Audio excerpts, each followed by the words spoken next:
হচ্ছে আমাদের সেই রেস্কিউ পেশেন্ট গতকাল গতকাল মনে হয় মেয়েদের ফেসবুকে পোস্ট করছিল।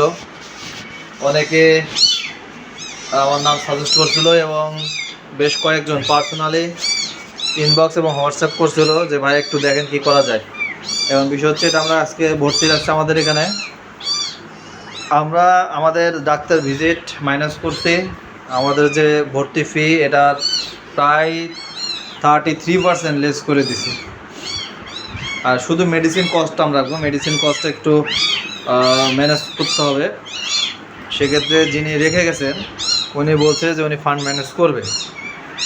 যদিও উনি ম্যানেজ করতে পারেন তাহলে আলহামদুলিল্লাহ, না হলে সকলে একটু সহযোগিতা করবেন আশা করতেছি।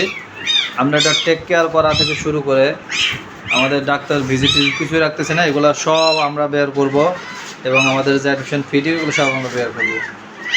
ভালো থাকুন, সুস্থ থাকুন, দোয়া করুন। বাচ্চার অবস্থা যদিও খুব বেশি ভালো না, কারণ একদম পিছন সাইডটা প্যারালাইজ, এখান থেকে প্যারালাইজড। এখানে একটা বড় একটা উন্ডো আছে, দেখা যাচ্ছে কিনা, এই জায়গাতে উন্ডো আছে, লুম কেটে দিছি, ড্রেসিং করতে হবে, তারপরে মেসেজ চলবে এগুলা।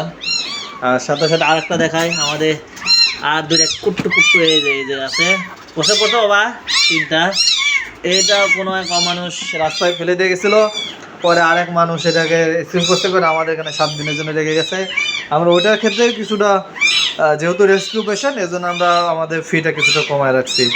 দোয়া চাই ওই তিনটা আর এই যে একটা, এই 4টা বাচ্চার জন্যই সবাই দোয়া করুন, আল্লাহ যেন তাদেরকে দীর্ঘজীবী করে।